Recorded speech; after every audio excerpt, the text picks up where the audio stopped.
Ladies and gentlemen, I'm Chief Judge George Ortiz of the 19th Judicial Circuit in Lake County, Illinois. Welcome to your Courthouse at Work, where judges tell the story of how justice is administered in our county.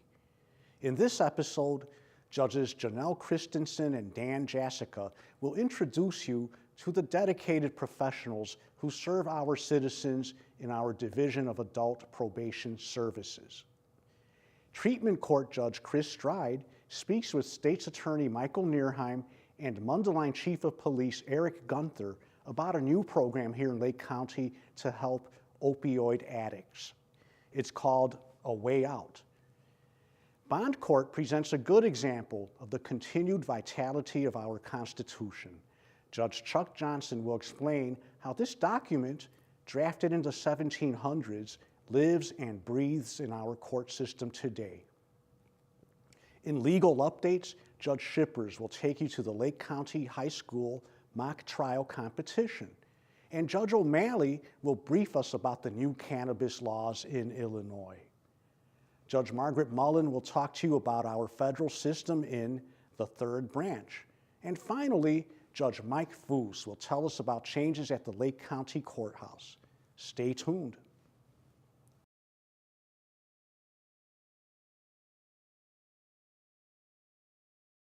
I'm Lake County Judge Dan Jasica. And I'm Lake County Judge Janelle Christensen. And we're here in front of the Lake County Probation Services building.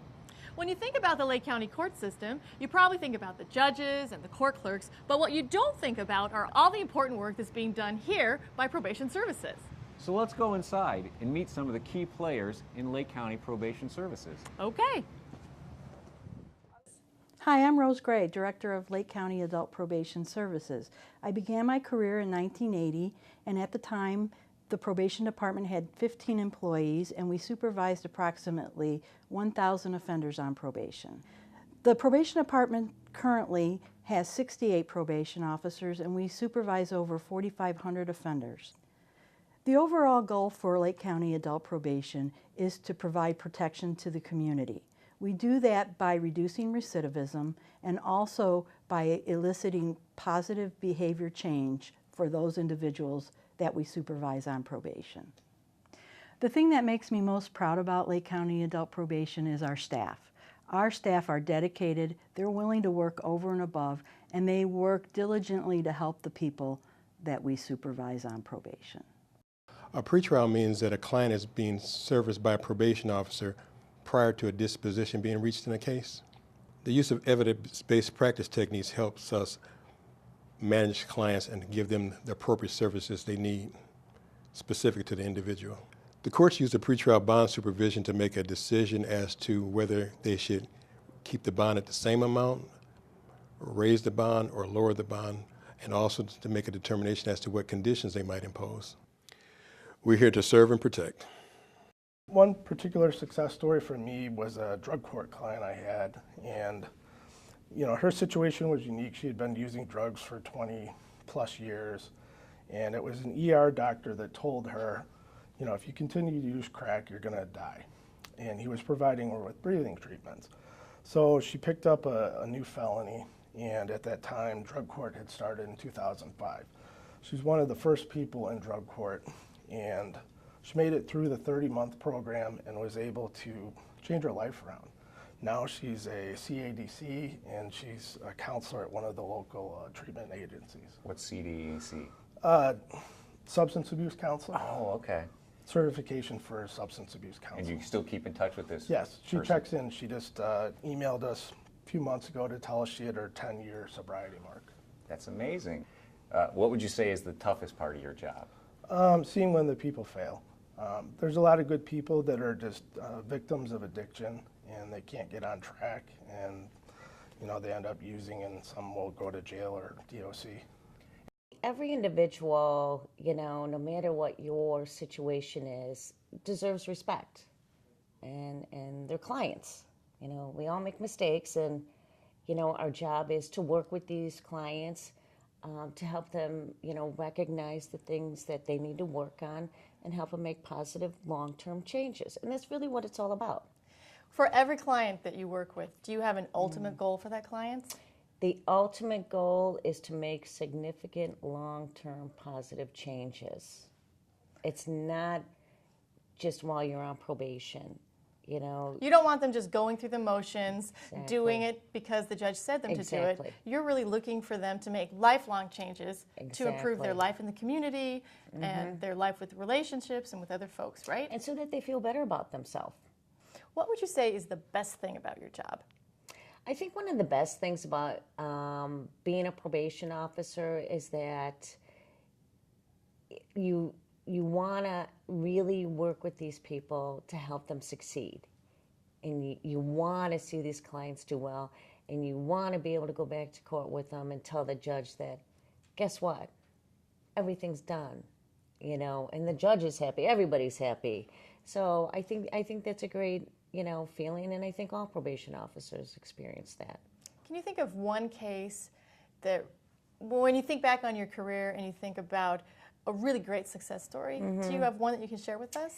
Well, I think all officers have success stories, and I think a lot of people would be surprised at how many clients have completed probation and continue to call their probation officer years later and say, I just want to let you know, I'm still doing this. I'm still working this program. I heeded your advice. I am doing well. So, and I think that goes for all probation officers. Because it really shows that the person has met your ultimate goal, which is to be fully integrated back in their community and their lives. And it means that probation did what you wanted it to do. It worked. We hope you enjoyed our presentation today. And for further information, we'd encourage you to look at the 19th Judicial Circuit website for more important information about probation services.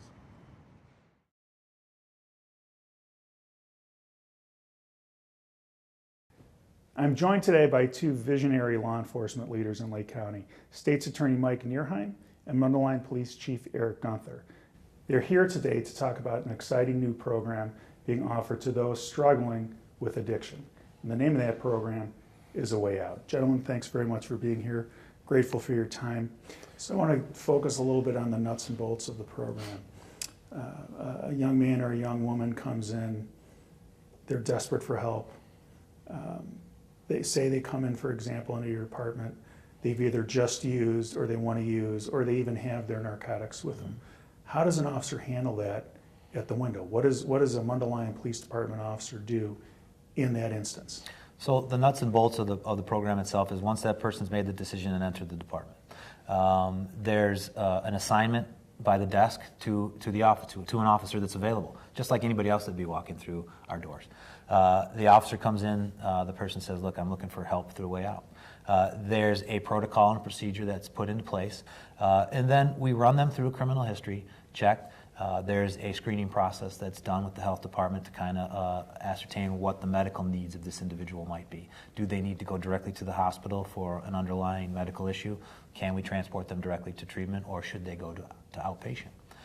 We pack up their belongings and we transport them to either the hospital if that's needed or directly to the treatment provider. Once they get to the treatment provider, that becomes a relationship between them and the treatment provider, and law enforcement steps away. Is there a cost to that to the client? There's no cost for that, to be involved in this program whatsoever.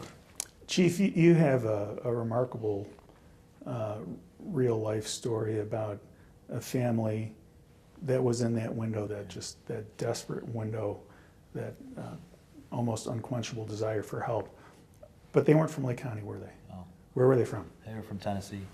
Yeah, the mother, I think, was just at the very last option that she had. They had been on lists in the state of Tennessee for treatment for weeks, and we're told that it was going to probably be a few more weeks before they could get into anything that would be available. She knew her son didn't have a few weeks, much less maybe a few days, before he might overdose. So she packed him up, drove 8.5 hours north, found Mundelein Police Department, and walked into our lobby with bags in hand and said, I don't know what else to do. I need help, and I need it now. And so we were able to, within a couple hours, get him into treatment and on his way to recovery. That's remarkable. Yeah. Well, look, these are people that have decided on their own that they're ready and they want help. And I think what's wonderful about this program is you have all these groups and all these people that have come together and said, we're going to be here for those folks. So when those folks want to help themselves, we're going to be here to help them. If you wanted the people watching to take away one thing about this program, what would it be? I want everybody to understand that law enforcement recognizes substance use disorder as a disease, and we plan to deal with it as a disease. And you should come to us for help any time of day. If you're ready to get treatment and you're ready to make a life change, we're ready to help you out.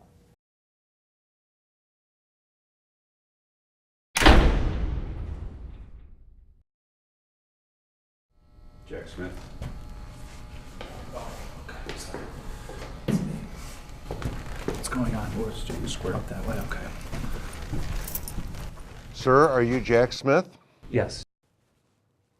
Hello, I'm Judge Charles Johnson. I want to show you how the Constitution works for you every single day. You are charged with the offense of aggravated domestic battery. That's a Class 4 felony. It's punishable by a maximum penalty of up to 3 years in the Illinois Department of Corrections and a maximum fine of up to $25,000. You have the right to an attorney to represent you. Do you wish to have some time to hire a private attorney, or would you like me to appoint the Public Defender's Office? The Sixth Amendment of the United States Constitution provides that a person accused of a criminal offense has the right to be represented by an attorney. In 1963, the U.S. Supreme Court case of Gideon versus Wainwright established that if a person cannot afford an attorney, the court must appoint one for him. I think I'll need a public defender. This lady right here is from the Lake County Public Defender's Office, and she will represent you. Just listen to the judge during this proceeding. You don't need to say anything. He's going to want to know if you have any money available for bond. If I can make a phone call, I think $2,000. Okay. The Fifth Amendment to the Constitution provides that a person accused of a criminal offense cannot be compelled to testify against himself. This is known as the right to remain silent.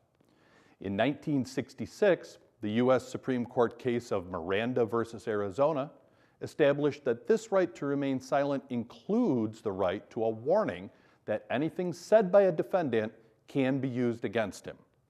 The public defender is making sure that the defendant doesn't say anything to the judge that the prosecution can use against him. I am now going to hear some of the facts of this case to determine whether or not you should be held in custody. The Fourth Amendment to the Constitution provides that a person can only be detained by the police if there is probable cause to believe that he has committed a crime. The 1973 case of Gerstein versus Pugh determined that the court must make this determination within a reasonable time after a person's arrest so that someone is not held in custody without a sufficient showing that he actually did something wrong. The court is hearing some of what the prosecution thinks the facts will show, so the court can determine if there is sufficient probable cause. Your Honor, last night the defendant returned home from work. He saw the phone of his girlfriend on the table with some unusual text messages, which they argued about. The defendant then struck her in the face with a closed fist, causing some minor injuries. The defendant does have a prior conviction for a violation of an order of protection. The court finds probable cause to believe that a felony has been committed. Sir, is there any amount of money that you can post to secure your release from the jail? The Eighth Amendment to the Constitution provides that the government may not require excessive bail for criminal defendants. This has been interpreted to mean that the amount of bail must be sufficient to ensure the defendant's appearance at trial and to protect the community against possible further offenses by the defendant, given all of the facts of the case and the defendant's financial situation. Your Honor, my client believes he could secure $20,000. He only needs to actually put up 10% of that, or $2,000.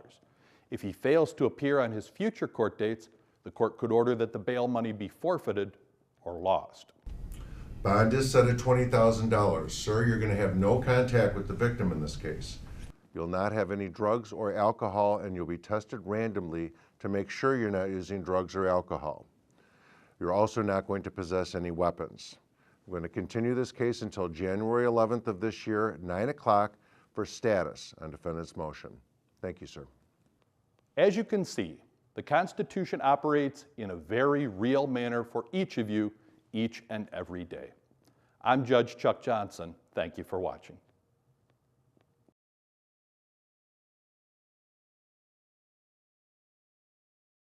Welcome to another edition of Legal Updates. I am Judge Tom Shippers. And I'm Judge Veronica O'Malley.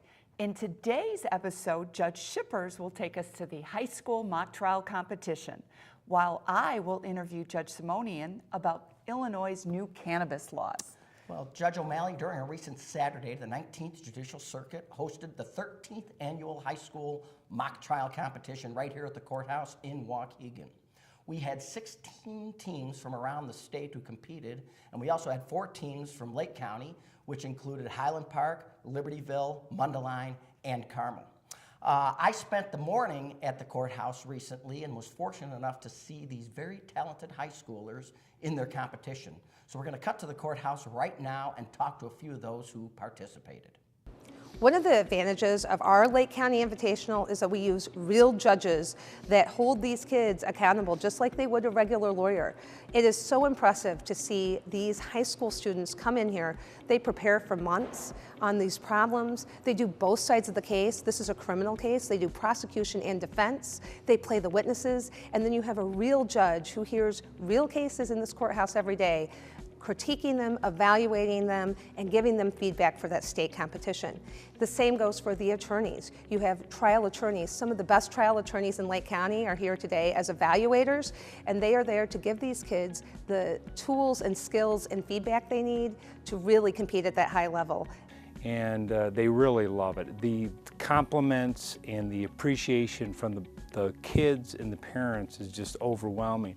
And to be honest with you, you asked me whether or not why I do it. I like to do it. I enjoyed doing it. I also know that it's good for the kids. They enjoy it. They learn quite a bit. Even the parents learn quite a bit. And more importantly, it gives sort of a human face of the judiciary to the people. Right when I was looking around for activities, a few of the members of mock trial came up to me and they told me that if I want to improve my speaking skills, confidence, if I want to learn a little bit about law, this is the perfect club for it. I think it's fantastic when you have teenagers, high school kids getting up in front of an actual judge and jury and presenting their case and opening statement and closing statements. It's also really neat to see them thinking on their feet, because sometimes they don't know what's going to get thrown at them. The composure, the ability to argue the case. You will always feel passionate about something that you need to present in a methodical and educated manner.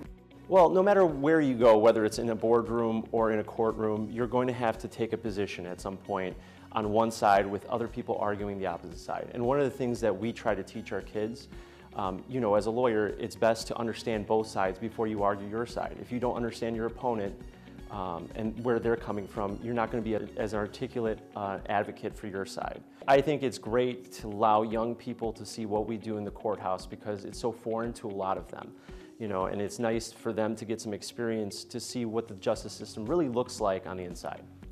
I'm someone short in stature, and it seems like I don't have a lot of confidence, so I have to build that up and kind of be someone strong in the courtroom, and that's hard to do. And I also get really nervous public speaking, so it's a hard thing to overcome. In life, I will have to do this. Some things I just can't run away from. I have to face it, and by being in this, it kind of forces me to just go up there. It's a really fun experience. You get to build confidence from this. You get to build a lot of friends from this, and you get to learn a lot from this, and you get to reflect on yourself, and it helps you prepare and manage your time a lot better.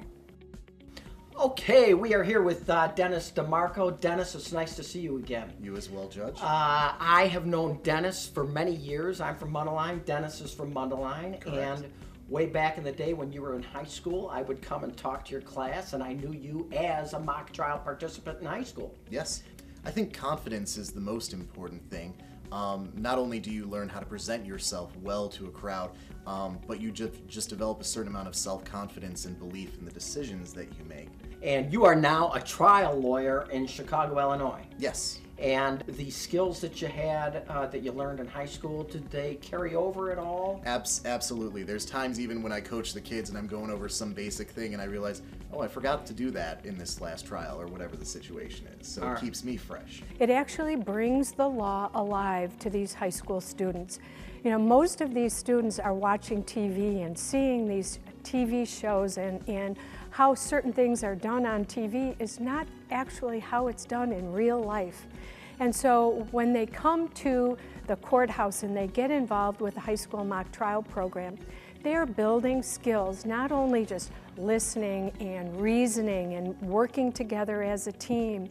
These are skills not only for their trial, but it gives them skills that help them through their life and hopefully their career, whether it's in law or any other profession. So as you can see, the high school mock trial competition was a great success. Now we're going to go to the courtroom where Judge O'Malley interviewed Judge James Simonian about the new cannabis laws here in Illinois. Hello, Judge Simonian. So, how have the Illinois cannabis laws changed since 2016? One big change comes from possession of small amounts of marijuana, whose formal name is cannabis.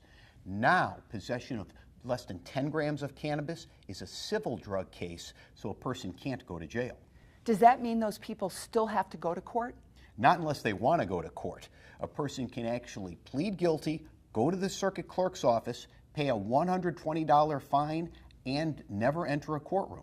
Does that $120 fine hold true in any other type of drug case? Yes, for possession of drug paraphernalia found along with the cannabis, you would still be able to do the same thing. Plead guilty in the circuit clerk's office, pay $120, and never enter a courtroom. But what if a person wants to challenge his or her arrest for possessing marijuana or drug paraphernalia? He certainly still can go to court if he wishes. Then the trial would be just like a regular trial. He would plead not guilty, and if there's a finding of guilty, the fine would be between $100 and $200, not including the court costs. But would that finding of guilty or plea of guilty to these civil drug offenses be on a person's permanent record? Not for very long. There's an automatic expungement of all pleas or findings of guilty on January 1st and July 1st of each year. Well, does that mean then that our Illinois laws are becoming more like Colorado's laws? Not exactly. In Illinois, unlike Colorado, marijuana is illegal and always has been illegal and remains illegal, other than medical marijuana. But boy, have the penalties sure decreased. Have the laws in any other type of drug offense changed? Actually, no.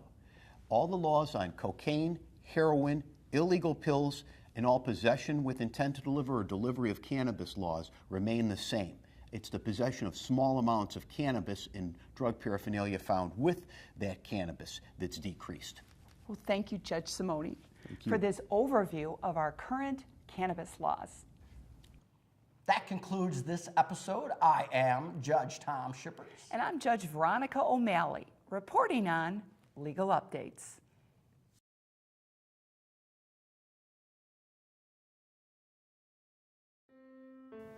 The court system is always grappling with how to use its power, and the United States has a federal system of government, which means that power is divided between Washington and the states.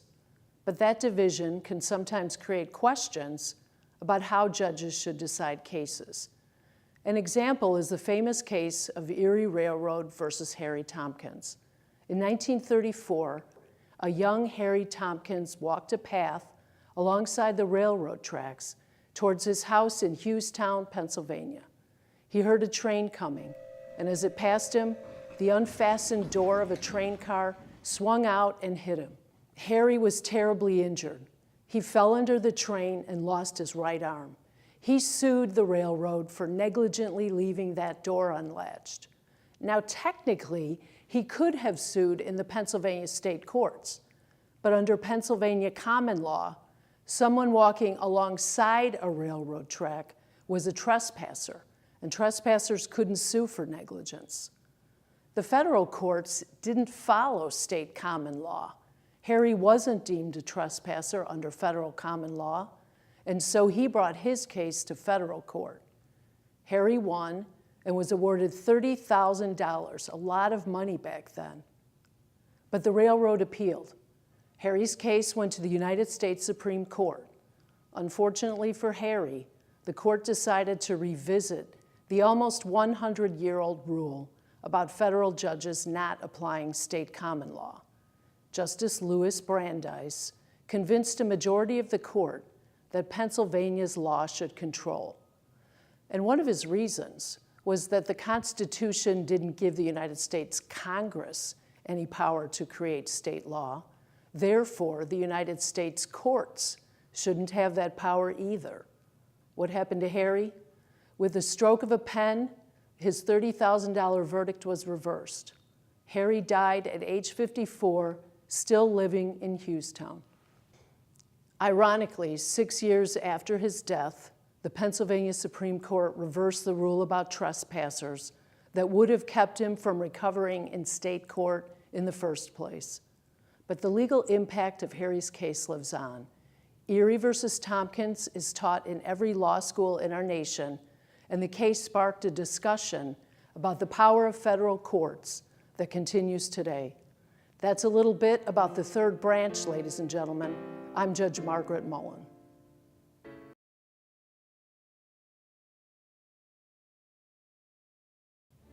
Hi, I'm Judge Mike Fusz, a member of the 19th Judicial Circuit here in Waukegan. Just as the law itself changes over time to reflect changes in society, so too the Lake County Courthouse has also seen some fairly major changes recently.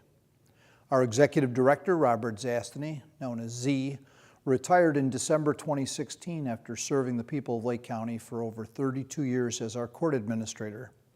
During Bob's tenure, he oversaw monumental changes in the county, including population growth from 450,000 to nearly 750,000 people. He assisted our court system in adapting and modernizing in response to the increased need for access to justice, and he was instrumental in helping to implement a wide variety of new programs to meet the needs of litigants, lawyers, and citizens, including our Lake County Veterans Court and Drug Specialty Court. While Bob left some pretty big shoes to fill, we were very fortunate to have Danny Davis join us recently as our new court administrator. Danny is not only an attorney, he's a specialist in technology. He has a master's degree in engineering with an emphasis in computer science, and he comes to us with a wealth of experience from a number of years serving as a court administrator in both Florida and Colorado. Diane Flory, our Assistant Director of Judicial Operations, the grand dam of the courthouse, has also retired after serving an amazing 49 years in court administration. During that time, our court system expanded from a handful of judges working in an antiquated old courthouse to 39 full-time judges working in the Lake County Courthouse and our affiliated branch courts.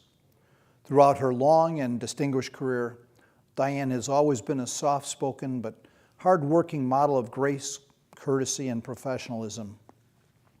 Her services and her personality will be sorely missed by generations of judges, staff, and attorneys.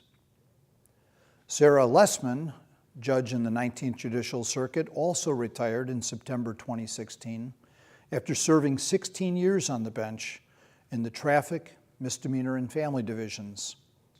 And her hard work in our justice system included over 11 years in juvenile court, presiding over some of the most challenging but most important delinquency, neglect, and abuse cases, serving with both patience and compassion. The vacancy created by Judge Lessman's retirement has been filled by the appointment of Judge Stacy Sinesco of Libertyville. Judge Sinesco served as a law review editor and graduated from the Southern Illinois University Law School, magna cum laude, in 1989. After clerking for the 2nd District Appellate Court, Judge Lawrence Ingalls, Judge Sinesco worked as both an associate and a partner for over 25 years in private law firms. Her practice included a wide range of civil litigation cases, including professional and municipal liability, and toxic tort and asbestos cases. She is currently assigned to the Traffic Division.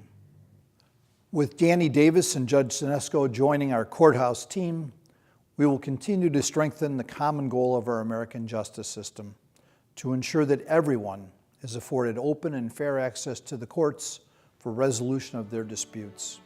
True justice under the law. I'm Judge Mike Fusz. Thank you. We hope you enjoyed this episode of your Courthouse at Work. All of us in the 19th Judicial Circuit try to serve the people of Lake County with integrity, with competence, and in a way that makes every citizen confident in their judicial system. I hope that what we have shown you today makes you as proud of our court system as we are. From the 19th Judicial Circuit in Waukegan, Illinois, I am Chief Judge George Ortiz, and I thank you for watching.